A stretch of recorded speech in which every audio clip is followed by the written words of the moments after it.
Once upon a time, there lived a single father named Mr. Benson and his young son, Jackson. Mr. Benson was a hard-working man who had lost his wife a few years ago, leaving him to care for Jackson on his own. Despite his busy schedule, Mr. Benson made sure that Jackson was well taken care of and received a good education. One day, Mr. Benson gave Jackson a sum of money to pay his school fees. He was too busy with work to go to the school himself, so he trusted Jackson with the responsibility. "Keep the money safe, Jackson," Mr. Benson said with a serious tone. "It's very important. You mustn't lose it." Jackson nodded, understanding the importance of his father's words. He carefully placed the money in his pocket and set off for school. As he walked, Jackson felt proud that his father trusted him with such an important task. But as he neared the school, Jackson realized with a sinking heart that the money was no longer in his pocket. He stopped and frantically searched every corner of his bag and pockets, but the money was gone. Panic washed over Jackson. He retraced his steps, hoping to find the lost money on the road, but it was nowhere to be seen. With tears in his eyes, Jackson continued to search, but it was no use. The money was gone, and Jackson knew he would be in big trouble. When Jackson arrived at school, his teacher asked for the school fees, but Jackson had nothing to give. Embarrassed and scared, he explained that he had lost the money. The teacher, though sympathetic, had no choice but to send Jackson home until the fees could be paid. As Jackson walked home, his heart was heavy with fear and sadness. He didn't know how to face his father and tell him what had happened. Tears streamed down his face as he imagined the disappointment and anger in his father's eyes. As Jackson walked along the busy streets, he was so lost in his thoughts that he barely noticed the people around him. His tears blurred his vision, and he felt utterly alone. He passed by shops and stalls, but nothing could take his mind off the lost money and the trouble he would face at home. Near the side of the road, a woman named Madame Caroline was selling cookies and small meals from a simple stall. She was a kind-hearted woman, known for her warm smile and gentle nature, but life had not been easy for her. She worked hard every day to support herself and her 2 young daughters. That day, Madame Caroline noticed Jackson as he walked by, his face red from crying.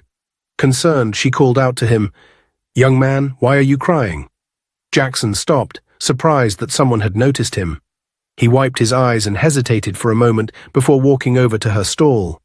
There was something comforting about the woman's voice, and he felt he could trust her. "I lost the money my father gave me for my school fees," Jackson said quietly, his voice shaking. "I can't find it anywhere, and now I'm afraid to go home. My father will be so angry." Madame Caroline listened carefully, her heart aching for the young boy. She knew how important it was to pay school fees on time and how hard it could be to earn money. For a moment, she thought about her own struggles and the little money she had made that day. But as she looked at Jackson's tearful face, she made a decision. Reaching into the small pouch where she kept her earnings, Madame Caroline pulled out some crumpled bills. It wasn't much, just enough to cover her needs for the day, but she handed it to Jackson with a kind smile. "Take this," she said softly. "It's enough to pay your school fees." Jackson stared at the money in disbelief. He couldn't believe that a stranger would be so kind, especially when he knew how hard it was for people to make a living. His hands shook as he accepted the money. Thank you so much," Jackson exclaimed, his voice filled with relief. "I don't know how I'll ever repay you." Madame Caroline smiled gently. "There's no need to repay me. Just promise me you'll do well in school and make your father proud. That will be enough." Jackson nodded eagerly. "I will, I promise," he said. Then, with the money safely in his pocket, he hurried home, grateful for the kindness of the woman he had just met. But in his relief and haste, Jackson forgot to tell his father about Madame Caroline's help. The days passed, and the memory of the lost money began to fade, but Jackson never forgot the woman who had saved him from trouble that day. Months passed, and life continued as usual for Jackson and his father. Jackson kept up with his studies, and Mr. Benson continued to work hard to provide for his son. Then, one day, Mr. Benson received some incredible news. After years of hard work, he had won a major contract that brought in a lot of money. The Benson family was suddenly wealthy, and their lives changed overnight. With their newfound wealth, Mr. Benson and Jackson moved into a bigger, more comfortable home. They bought a new car, and Jackson received new clothes and shoes. Life seemed perfect, And Jackson was happy, but deep down he couldn't shake the feeling that something was missing. One afternoon, as Mr. Benson and Jackson were driving through the city, they passed by a street that looked familiar to Jackson. He suddenly remembered the day he had lost the money for his school fees and the kind woman who had helped him. Jackson felt a pang of guilt as he realized he had never thanked her properly or even told his father about her. "Dad," Jackson said hesitantly, breaking the silence in the car, "can we stop here for a moment? There's something I need to check." Mr. Benson, curious but willing to indulge his son, pulled over to the side of the road. Jackson got out of the car and walked to where Madame Caroline's stall had once stood. But when he reached the spot, he was disappointed to find it empty. There was no sign of her or her stall. Confused, he approached a nearby vendor and asked if they knew what had happened to the woman who used to sell food there. "Oh, Madame Caroline," the vendor said with a sad shake of his head. "She hasn't been around for a while. Times got tough for her, and she had to leave. I'm not sure where she went, but I heard things haven't been easy for her." Jackson's heart sank. He hadn't expected her to disappear, and he felt a deep sense of guilt for not finding her sooner. All those months, while his life had gotten better, the woman who had helped him was struggling. He suddenly realized how careless he had been by not telling his father the truth earlier. When Jackson returned to the car, his father noticed the troubled look on his face. "Is everything okay?" Mr. Benson asked. Jackson took a deep breath, deciding it was finally time to tell his father everything. "Dad, there's something I need to tell you. Remember when you gave me money for my school fees last year? I lost it on the way to school, and I didn't know what to do. I was scared to tell you, but a woman selling food by the roadside saw me crying and gave me the money I needed. I never told you because I was too ashamed. Now I came back to find her and repay her. But she's gone. I feel terrible." Mr. Benson was silent for a moment, processing what his son had just confessed. He wasn't angry, but he felt a mixture of surprise and concern. "Why didn't you tell me back then, Jackson? You didn't have to go through that alone." Jackson looked down, ashamed. "I was scared you'd be disappointed in me. But now I regret not telling you. We could have helped her sooner." Mr. Benson sighed and placed a reassuring hand on Jackson's shoulder. "You made a mistake, but you're trying to make it right now, and that's what matters. We'll do everything we can to find her and help her. She did a good thing, and it's only fair that we repay her kindness." With that decision, they began asking around, hoping to trace where Madame Caroline might have gone. But every lead came to a dead end. No one seemed to know where she had moved or what had happened to her. As the days turned into weeks, it became clear that finding Madame Caroline would be much harder than they thought. Jackson couldn't shake the guilt he felt, but he made a promise to himself that he would keep searching until he found her. After all, he owed his education, and much of the happiness he now enjoyed, to the woman who had helped him when no one else did. Time passed, and Jackson grew older. He continued to excel in school and eventually decided to pursue a career in medicine. His father, proud of his son's achievements, supported Jackson every step of the way. Jackson earned a scholarship to study medicine abroad, and soon he was on his way to fulfilling his dream of becoming a doctor. During his time abroad, Jackson worked hard and learned as much as he could. He never forgot about Madame Caroline, the woman who had helped him when he needed it most. Her kindness had stayed with him all these years, and he often wondered what had happened to her. After completing his studies, Jackson returned home and, with his father's help, opened a new hospital in the city. It was his way of giving back to the community that had supported him throughout his life. The hospital was modern and well-equipped, and Jackson was proud of what he had accomplished. Meanwhile, life had not been so kind to Madame Caroline and her daughters. After her husband's death, Madame Caroline had struggled to make ends meet. Her husband's family had taken everything from her, leaving her with nothing.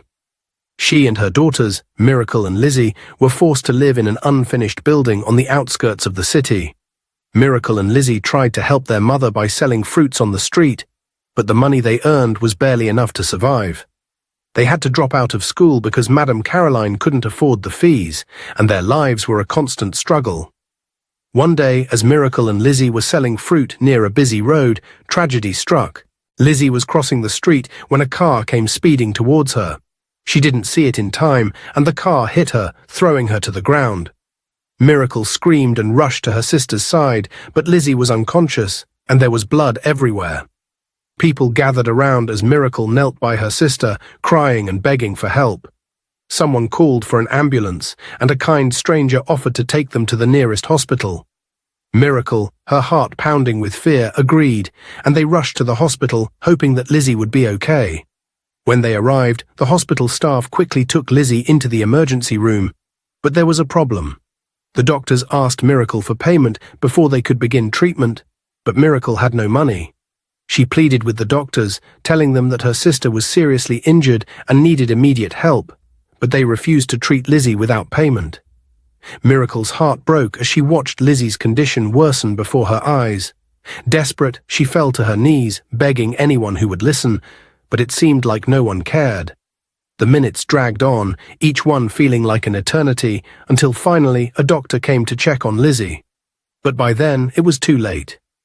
Lizzie took her last breath in that cold, uncaring hospital, and Miracle's world shattered. When Madame Caroline arrived at the hospital, she found Miracle sobbing beside Lizzie's lifeless body. The sight broke her heart into pieces. Lizzie had been her youngest, her joy, and now she was gone. Overwhelmed with grief and despair, Madame Caroline held her daughters close, mourning the loss of her precious child. Life became even harder for Madame Caroline and Miracle after Lizzie's death. The unfinished building they lived in felt emptier, and the burden of grief was almost too much to bear. Madame Caroline, who had always been strong for her daughters, began to fall into a deep depression. She could barely get out of bed, let alone work. Miracle tried her best to take care of her mother, but she was just a young girl, and the weight of it all was crushing her. Days turned into weeks, and Madame Caroline's health continued to decline. Without proper food, rest, or medical care, she grew weaker by the day. Miracle, now the sole provider, struggled to sell enough fruit to buy even a little food. But no matter how hard she tried, it was never enough. One evening, as she sat by her mother's bedside, Miracle knew she had to do something drastic. Madame Caroline was getting worse, and if Miracle didn't act quickly, she feared she might lose her too. Gathering what little money she had managed to save, Miracle made the difficult decision to take her mother back to the hospital, hoping and praying they would help her this time. Miracle and her mother arrived at the hospital late in the evening. The bright lights and busy halls felt overwhelming, but Miracle was determined not to let anything stop her. She struggled to help her weak mother inside, her heart pounding with fear and hope. As they made their way to the reception desk, Miracle noticed a doctor walking by, a tall man in a white coat who looked busy but kind. The doctor glanced at them, then stopped in his tracks as recognition flickered across his face. It was Jackson. Though it had been many years since that day on the street, Jackson had never forgotten Madame Caroline. Her kindness had stayed with him all those years, and now, here she was, in need of help. "Excuse me," Jackson said gently, stepping towards Miracle and her mother. "Do you need assistance?" Miracle, her voice trembling with desperation, nodded. "Please, my mother is very sick, but we don't have any money. Please don't let her die like my sister." Jackson's heart ached as he heard the girl's words and saw the condition of the woman beside her. Though Miracle didn't recognize him, Jackson instantly knew who they were. Madame Caroline's face, though worn and tired, was one he would never forget. "Don't worry," Jackson said softly, his voice filled with emotion. "I'll take care of everything." Without another word, Jackson called for a nurse to bring a stretcher, and they carefully lifted Madame Caroline onto it. Jackson personally oversaw her admission and made sure she received immediate care.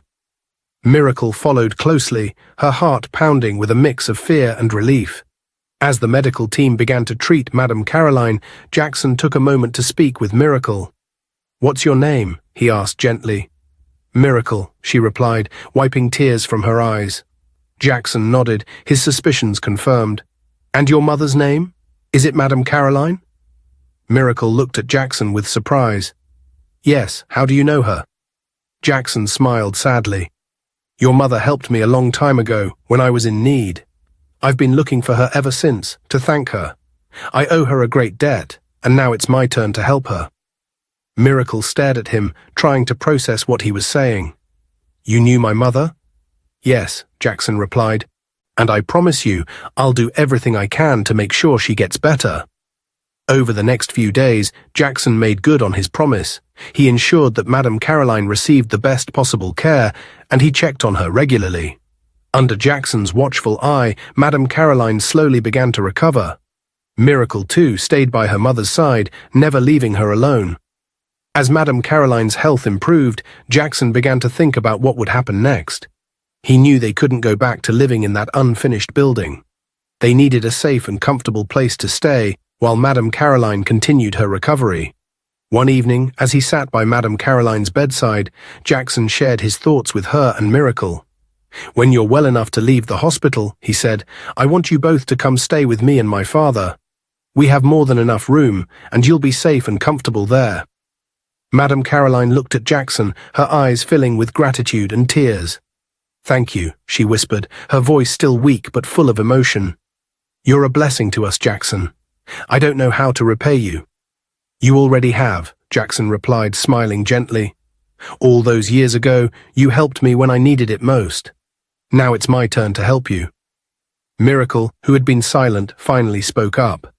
"Thank you, Dr. Jackson. You've done so much for us. We'll never forget your kindness." Madame Caroline and Miracle were overwhelmed with gratitude when they moved into Mr. Benson's house. It was like a dream come true. The large, comfortable rooms, the warm meals, and the kindness they received felt like a blessing after years of hardship. Miracle couldn't remember the last time she and her mother had felt so safe and cared for. Jackson made sure they felt at home from the moment they arrived. He spent time with Miracle, showing her around the house, helping her settle in, and even introducing her to some of his friends. Though Miracle had grown up in poverty and had never been to a proper school, she was bright, curious, and eager to learn. Jackson noticed this and admired her for it. He began teaching her basic reading and writing in the evenings after work, and their friendship quickly deepened. As the weeks turned into months, Jackson found himself drawn more and more to Miracle. Her resilience, kindness, and cheerful nature warmed his heart. Despite everything she had gone through, she remained hopeful and full of life. They often spent hours talking, laughing, and sharing their dreams. Jackson began to see her not just as a friend, but as someone special, someone he could see a future with. Miracle, too, developed feelings for Jackson. He had shown her nothing but kindness since the day they met at the hospital. His patience while teaching her, his respect for her mother, and the way he listened to her made her feel valued in a way she never had before. She admired his intelligence, his dedication to his work, and most of all, his big heart. Over time, she realized she was falling in love with him. But as their feelings for each other grew, so did the challenges. Mr. Benson noticed the way Jackson looked at Miracle, and he was not pleased. He had worked hard to build a successful life for himself and his son, and he had big dreams for Jackson. In his mind, Miracle did not fit into those plans. She was poor, uneducated, and from a background he saw as beneath them. Mr. Benson couldn't understand why Jackson would be interested in someone like her when there were so many other women who were more suitable. One evening, as they sat down for dinner, Mr. Benson decided to address the issue. He had been watching closely and could no longer stay silent. "Jackson," he began in a serious tone, "I've noticed you've been spending a lot of time with Miracle lately. I think it's time we talked about it." Jackson knew where this conversation was heading, and his heart sank. "What do you mean, Dad?" he asked, trying to stay calm. "You know exactly what I mean," Mr. Benson replied firmly. "You're getting too close to her. I see the way you look at her, and I don't like it. You're a successful young man with a bright future ahead of you. You can't afford to get involved with someone like her." Jackson felt a surge of anger rise within him. "Someone like her? What do you mean by that, Dad? Miracle is a good person, and she's been through so much. She deserves happiness just like anyone else." Mr. Benson shook his head. "You don't understand, Jackson. It's not just about her being a good person. It's about where she comes from, her lack of education, her background. You've worked hard to get to where you are, and you need to be with someone who matches your level, someone who can help you grow, not hold you back." Jackson's face hardened. "Dad, Miracle doesn't hold me back. In fact, she's helped me see life in a different way. She's strong, smart, and kind. Why should it matter where she comes from or how much education she has? People can learn, grow, and change. What matters is the kind of person she is. But Mr. Benson was not convinced. You're young, Jackson, and you're letting your emotions cloud your judgment. Love isn't enough in the real world. Marriage is a partnership, and it needs to be based on more than just feelings. You need someone who can stand by you in society, who fits into your circle. Miracle simply doesn't have what it takes. Jackson's frustration boiled over. Dad, you're being unfair. You don't even know her the way I do. You're judging her without giving her a chance. All you see is her background, but you're not looking at who she is. Mr. Benson stood up from the table, his voice cold and firm. I've made up my mind, Jackson. I won't approve of this. You're my only son, and I want the best for you. You need to focus on your career and your future. There are plenty of other women who would be more suitable for you. Jackson was silent, his mind racing with anger and disappointment. He had always respected his father's wishes, but this was different. For the first time, he felt torn between following his father's advice and following his heart. He couldn't deny his feelings for Miracle, but he also didn't want to disappoint the man who had raised him. Miracle, who had overheard part of the conversation, felt her heart break. She had always feared that something like this would happen. Despite her growing love for Jackson, she knew deep down that they came from different worlds. She had hoped that love could bridge that gap, but Mr. Benson's harsh words made her feel small, unworthy, and ashamed of her past. For days, the tension in the house was thick. Jackson avoided talking to his father, and Miracle kept her distance, unsure of what to do. She didn't want to cause trouble between Jackson and his father, but she couldn't deny the pain she felt. Jackson was at a crossroads. He knew he had to make a choice, listen to his father's advice, and let go of the woman he loved. After the heated argument between Jackson and his father, tension filled the house. Mr. Benson could feel the strain between himself and his son growing day by day. Though he stood firm in his belief that Jackson needed to stay away from Miracle, he could also see how deeply his son cared for her. Determined to put an end to what he considered an unsuitable relationship, Mr. Benson decided it was time for Madame Caroline and Miracle to leave his home. One evening, Mr. Benson called Madame Caroline into his study for a private conversation. She entered the room with a nervous smile, unsure of what to expect. She had been grateful for the hospitality and kindness she and her daughter had received, and she had done everything possible not to be a burden. But now, seeing the serious expression on Mr. Benson's face, she could sense that something was wrong.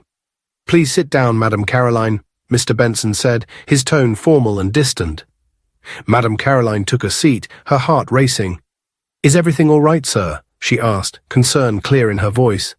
Mr. Benson leaned back in his chair and took a deep breath. "Yes, everything is fine. But I think it's time we make some changes. You've been staying here for some time now, and while I'm glad I could help, it's best for everyone if you find your own place to live." Madame Caroline's face fell in shock. She hadn't expected this at all. "Sir, have I done something wrong? If I have offended you or caused any trouble, please tell me. I'm truly sorry if that's the case." Mr. Benson shook his head quickly, avoiding her gaze. "No, it's nothing like that. You haven't done anything wrong. I appreciate what you did for my son all those years ago. In fact, that's why I'm doing this. I'm giving you enough money to rent a decent apartment and start a new life. Consider it repayment for the kindness you showed Jackson back then." He slid an envelope full of cash across the table toward her. Madame Caroline stared at it, her hands trembling. She didn't want to take the money. It felt wrong. She had never helped Jackson for any reward. Her actions had been out of pure compassion, not expecting anything in return. But looking at Mr. Benson's stern expression, she knew she had no choice. The decision was made, and she couldn't refuse the money without offending him further. With a heavy heart, she picked up the envelope. "Thank you, sir," she said quietly. "I don't want to take this, but I have no choice. I appreciate everything you've done for us, and I'm grateful for the shelter and support you've given. But I can't help but feel that I've overstayed my welcome." Mr. Benson's face remained unreadable. He nodded slightly. "You've been more than welcome, Madame Caroline. But it's time for you and your daughter to move on and build your own life. You deserve that opportunity." Madame Caroline left the study, holding the envelope tightly in her hands. Tears filled her eyes as she thought about how suddenly everything had changed. She had started to believe that things were finally looking up for her and Miracle, but now it felt like they were being pushed out just when they had found a place to call home. When she told Miracle about the conversation, the young girl was heartbroken. She had grown attached to Jackson and had started to feel like part of a family again. Now they were being forced to leave, and she didn't understand why. Miracle had overheard some of the arguments between Jackson and his father, but she hadn't realized just how serious the situation had become. Meanwhile, Jackson returned home later that evening and immediately sensed that something was wrong. The usual warmth in the house was replaced with a cold silence. He found his father sitting in the living room, reading a newspaper, looking as if nothing had happened. But Jackson's instincts told him otherwise. "Dad, what's going on?" Jackson demanded, his voice filled with concern. Mr. Benson looked up calmly. "What do you mean?" "Everything is fine." "No, it's not," Jackson shot back. "I can tell something's wrong. Where are Miracle and her mother?" "They're packing," Mr. Benson replied coolly. "I've arranged for them to move out. I gave Madame Caroline some money to rent an apartment. They'll be leaving tomorrow."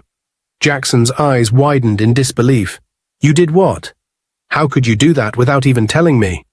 "I don't need your permission, Jackson," Mr. Benson replied, his voice firm. "This is my house, and I make the decisions here. I did what I thought was best for everyone. You'll thank me later." Jackson was furious. "You pushed them out because you think they're not good enough. This has nothing to do with what's best for them or me. It's all about your pride and your outdated beliefs about social class. You're treating them like they're beneath us, and that's not fair." Mr. Benson stood up, matching Jackson's anger with his own. "Watch your tone, Jackson. I'm your father, and I know what's best for you. You need to focus on your future and not get distracted by someone who can't help you reach your goals. Love alone doesn't build a stable life, and you need to be practical." Jackson shook his head, frustration burning in his chest. "You're wrong, Dad. Miracle is more than just her background. She's smart, determined, and capable of so much. You're too blind to see it because you're stuck in your old ways." "Enough," Mr. Benson snapped. "I've made my decision, and that's final. They're leaving tomorrow, and there's nothing more to discuss." Jackson stormed out of the room, slamming the door behind him. His heart was pounding with a mix of anger and sadness. He knew his father was stubborn, but he never expected him to go this far. That night, as Jackson lay in bed, he decided to come up with a plan. He knew that arguing with his father would not change anything. The idea of losing Miracle and Madame Caroline made him desperate. He believed that if his father thought he was seriously ill, it might force him to keep them close. Jackson decided to fake a health emergency. He called his friend Chris, who was a doctor at the hospital. Jackson explained his plan and asked Chris to tell his father that he had kidney failure and needed an urgent transplant. Jackson hoped this would make his father feel worried enough to keep Miracle and Madame Caroline around to take care of him. The next morning, Jackson acted out his plan. During breakfast, he pretended to feel dizzy and collapsed. His father panicked and immediately called for an ambulance. They rushed Jackson to the hospital, where Chris was ready to play his part. After running fake tests, Chris told Mr. Benson that Jackson had kidney failure and needed someone to stay with him at the hospital at all times. Mr. Benson was shocked and worried. He realized he couldn't manage the situation on his own and would need someone he trusted to care for Jackson. Knowing that Miracle and Madame Caroline were already close to Jackson, he decided they should stay with him at the hospital. Jackson's plan worked just as he hoped. His father agreed that Miracle and her mother should remain close to provide care. However, Jackson knew that this lie couldn't last forever. For now, he had bought time, but he needed to figure out how to resolve the situation before everything spiraled out of control. Mr. Benson was devastated after hearing the news of Jackson's supposed condition. Every night he cried and prayed, asking God to keep his only son alive. He realized how much Jackson meant to him and felt helpless in the face of the situation. The thought of losing Jackson was too painful to bear, and he regretted not appreciating every moment he had with him before now. Meanwhile, Miracle never left Jackson's side.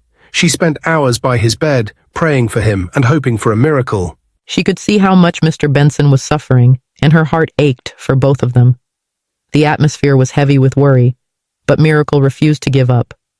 She believed deep down that Jackson would pull through, and she was ready to do whatever it took to save him. One day, Dr. Chris informed Mr. Benson that they couldn't find a suitable match for Jackson's kidney transplant. He explained that even though Mr. Benson was willing, his age and health made him an unsuitable donor. Hearing this news, Mr. Benson was crushed. He felt like everything was falling apart and didn't know where else to turn. All he could do was continue to pray and hope for a miracle. When Miracle heard the news from Dr. Chris, she felt a strong determination rising within her. That evening, she told her mother about the situation. Miracle explained how badly she wanted to help Jackson, who had always been there for her and her mother. Madame Caroline listened carefully, and though worried, supported her daughter's decision. Miracle decided that she was ready to give Jackson her kidney if it meant saving his life. The next day, Miracle went straight to the hospital and told Dr. Chris that she was willing to be tested as a donor. Dr. Chris was surprised by her courage and agreed to run the tests. After a few hours, he came back with the results. Miracle was a perfect match. Dr. Chris was both relieved and worried. Relieved because they finally had a match, but worried because the situation was getting out of hand. He realized that Jackson's lie had gone too far, and it was time to put an end to it. Dr. Chris called Jackson aside and told him that they needed to stop this fake illness before it got out of control. He explained how serious it had become, with people ready to sacrifice for him. Jackson knew Chris was right, and he felt a wave of guilt wash over him. He realized that the situation had gone beyond what he ever intended. Miracle's willingness to donate her kidney touched Jackson deeply. He saw how selfless and loving she truly was, and he knew he had to come clean. Later that day, Mr. Benson came to visit Jackson at the hospital, expecting to see his son in a weakened state. But when he entered the room, he was surprised to find Jackson looking healthy and energetic. Confused, he asked what was going on. Jackson took a deep breath and decided it was time to confess. He told his father everything, the plan he had made with Dr. Chris, how he faked his illness to stop Miracle and her mother from leaving, and how desperate he had been to keep them close. He explained that he had done it because he couldn't bear to see them treated unfairly and wanted to show his father their true worth. Jackson also told his father about Miracle's decision to donate her kidney, even though she had no idea it was all a lie. Mr. Benson was stunned. He could hardly believe that his son would go to such lengths just to protect Miracle and her mother. But what truly shocked him was Miracle's selflessness. She had been willing to risk her own life to save Jackson's, even after all the hardships they had faced. For the first time, Mr. Benson realized how wrong he had been in judging Miracle and her mother based on their social status. He saw that true worth wasn't about wealth or education, it was about the heart. When they returned home, Mr. Benson called everyone together. With tears in his eyes, he sincerely apologized to Madame Caroline and Miracle for how he had treated them. He admitted that he had been blinded by pride and had failed to see their kindness and character. Madame Caroline, with her gentle spirit, forgave him immediately. Miracle, too, accepted his apology, happy that the tension between them was finally gone. Over time, things improved greatly for everyone. With Jackson's support, Miracle was able to enroll in the university and pursue her dreams. She studied hard and eventually graduated with honors. Throughout her journey, Jackson stood by her side, offering encouragement and love. The bond between them grew stronger, and they realized that they were meant to be together. A few years later, Jackson and Miracle got married in a beautiful ceremony surrounded by family and friends. Mr. Benson gave them his full blessing, proud of the woman Miracle had become. They started a new chapter of their lives, filled with love, mutual respect, and understanding. Madame Caroline was overjoyed to see her daughter happy and settled. She no longer had to struggle, and her life had taken a positive turn. The family that had once been divided by misunderstandings was now united by love. And so, Jackson and Miracle's love story became a symbol of how genuine care, forgiveness, and understanding can overcome any obstacle. Dear viewers, what lessons did you take away from this dramatic tale? We'd love to hear your thoughts in the comments below. If you enjoyed the story, give us a thumbs up, share it with friends, and hit that subscribe button. Don't forget to turn on notifications so you never miss out on our latest updates. Thanks for watching and stay blessed.